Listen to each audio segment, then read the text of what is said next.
Assalamualaikum warahmatullahi wabarakatuh. Selamat pagi teman-teman semuanya. Semoga semuanya dalam keadaan sehat ya. Oke, hari ini kita akan belajar tentang mekanisme luka dan konsep luka. Apa saja yang akan kita pelajari hari ini? Yang pertama adalah kita akan mereview kembali tentang anatomi fisiologi dari kulit. Kemudian yang kedua, kita akan belajar tentang konsep luka. Yang ketiga, kita akan belajar tentang fase-fase penyembuhan dari luka. Dan yang keempat, kita akan belajar tentang faktor-faktor yang menjadi penghambat dari proses penyembuhan luka. Oke teman-teman, kita lanjutkan ya. Sebelum kita belajar lebih jauh tentang mekanisme luka dan konsep luka, kita review kembali ya. Anatomi fisiologi dari kulit.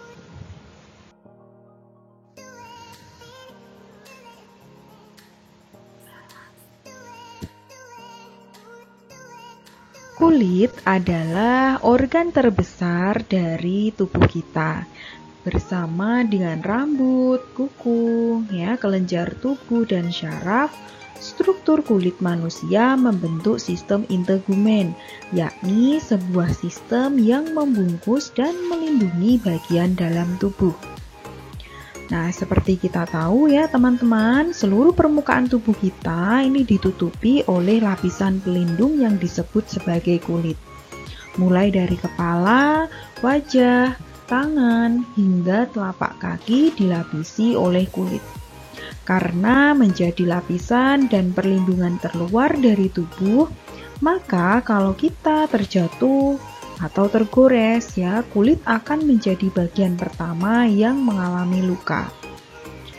Kulit juga merupakan organ terbesar pada tubuh manusia yang membungkus otot. Luas kulit orang dewasa mencapai 1,5 meter persegi dengan berat sekitar 15% dari total berat badan. Kulit juga merupakan organ yang esensial dan vital yang dapat mencerminkan kesehatan dan kehidupan seseorang. Kulit juga terdiri dari 3 lapisan utama yang saling melengkapi, yaitu yang pertama adalah epidermis, kemudian dermis, dan yang ketiga adalah hipodermis atau subkutan. Oke teman-teman, kita lanjutkan ya. Oke, selanjutnya adalah fungsi utama dari kulit ya teman-teman.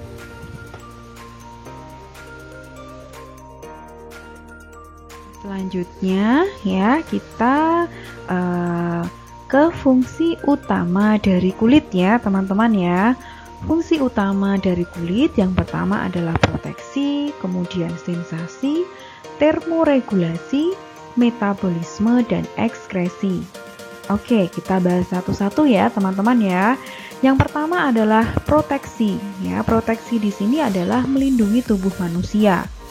Nah, kita tahu ya bahwa kulit ini merupakan garis depan pertahanan tubuh manusia dari patogen, ya, zat kimia, sinar matahari, dan gangguan fisik. Kulit ini juga merupakan pembatas antara bagian dalam tubuh dengan lingkungan luar. Lingkungan luar sesungguhnya sangat berbahaya ya, karena patogen atau bakteri yang menyebabkan penyakit ini bisa menyebar lewat udara atau permukaan benda. Selain itu, kulit juga dapat melindungi tubuh dari goresan benda tajam. Ya, pada kulit terdapat sel Langerhans yang merupakan bagian dari sistem pertahanan tubuh spesifik. Ya, pH kulit yang berada di antara 5 sampai 6,5 juga dapat mencegah tumbuhnya ya jamur dan infeksi. Ya. Kemudian yang fungsi utama yang kedua ya adalah sensasi. Nah, kulit kita memiliki banyak sekali reseptor pada lapisan dermis dan subkutaneus yang berfungsi untuk mengetahui rangsangan dari lingkungan luar. Ya, Rangsangan tersebut dapat berupa panas, ya, dingin, ya, sentuhan, tekanan, getaran, dan nyeri.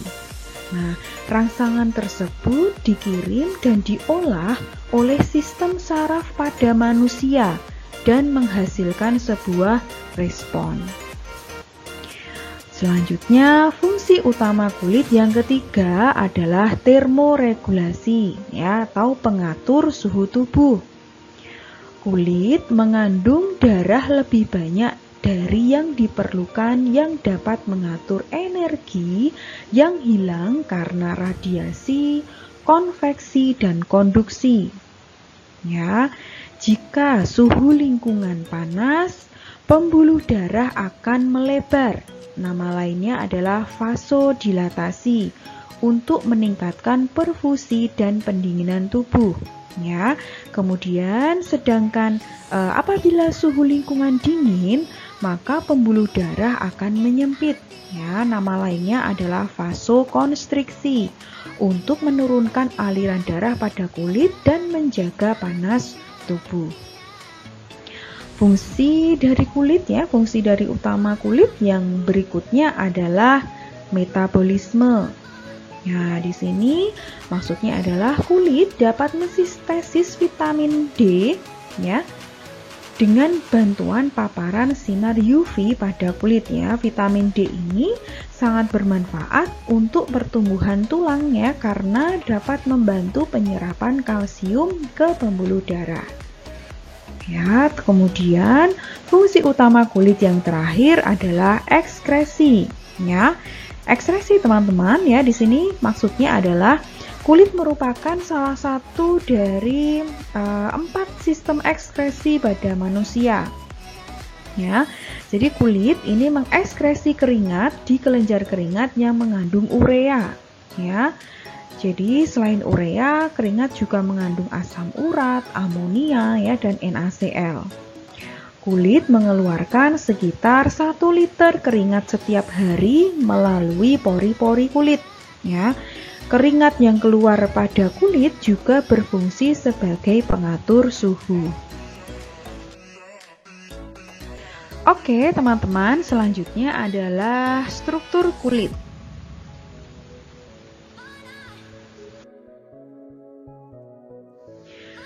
Nah, kita lihat ya, struktur kulit ini terdiri beberapa bagian, ya, teman-teman. Ada epidermis, ada dermis, dan hipodermis.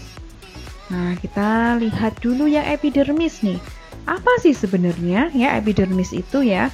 Kita review ulang ya, teman-teman, ya. Jangan sampai lupa ya, karena ini adalah ilmu dasar ya untuk kita mempelajari luka. Jadi epidermis ini adalah salah satu lapisan anatomi dari kulit, ya.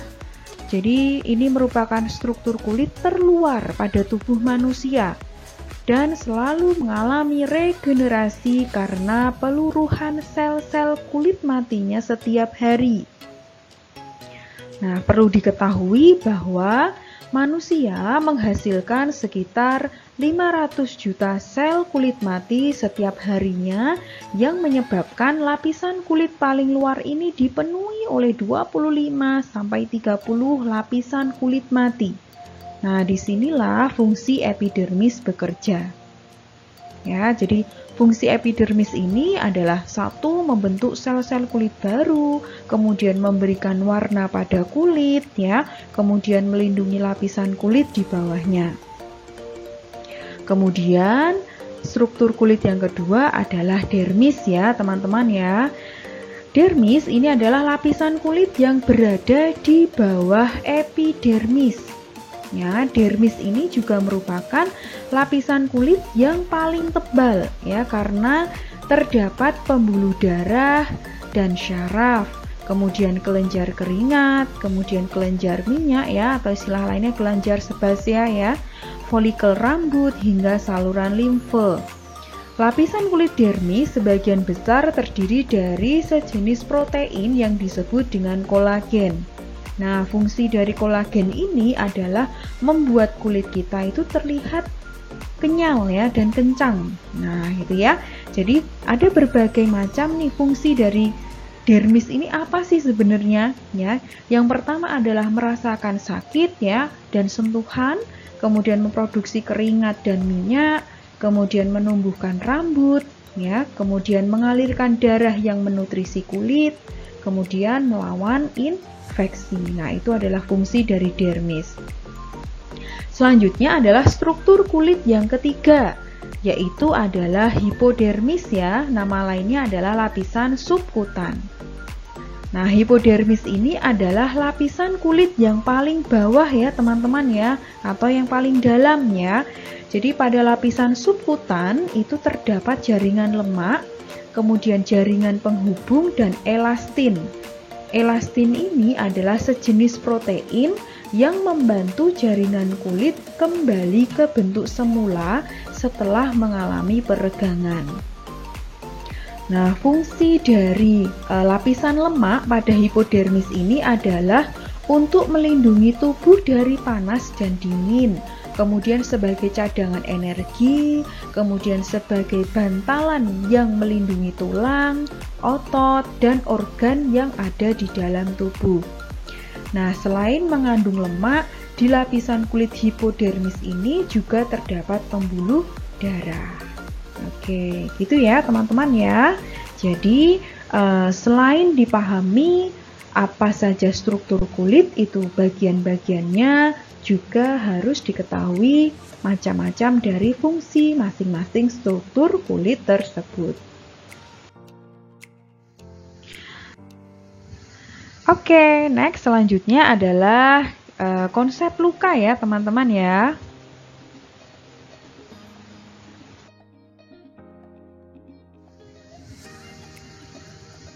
Oke ya, luka ya di sini adalah suatu keadaan ya hilangnya atau terputusnya kontinuitas jaringan kulit atau hilangnya sebagian atau bahkan seluruh ya jaringan tubuh.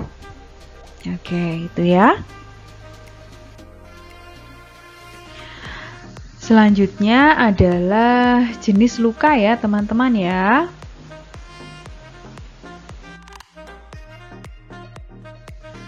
Nah, untuk jenis luka ya, teman-teman, ini yang pertama adalah luka akut ya. Nah, ini teman-teman bisa melihat contoh dari luka akut itu seperti apa ya. Oke.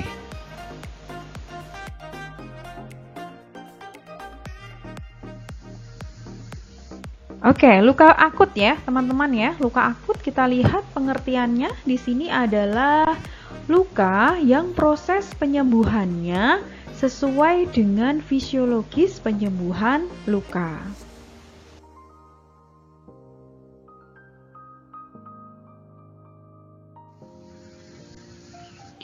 Kemudian jenis luka yang selanjutnya adalah luka kronis ya teman-teman ya.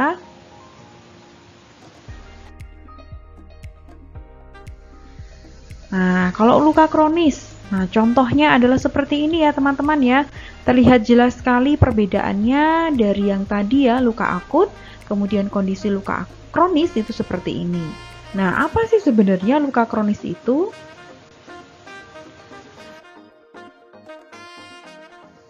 Oke ya, luka kronis ini ya teman-teman kita bisa lihat bahwa luka kronis itu adalah luka yang mengalami kegagalan dalam proses fisiologis ya, baik dalam tahapan maupun dalam waktu proses penyembuhannya.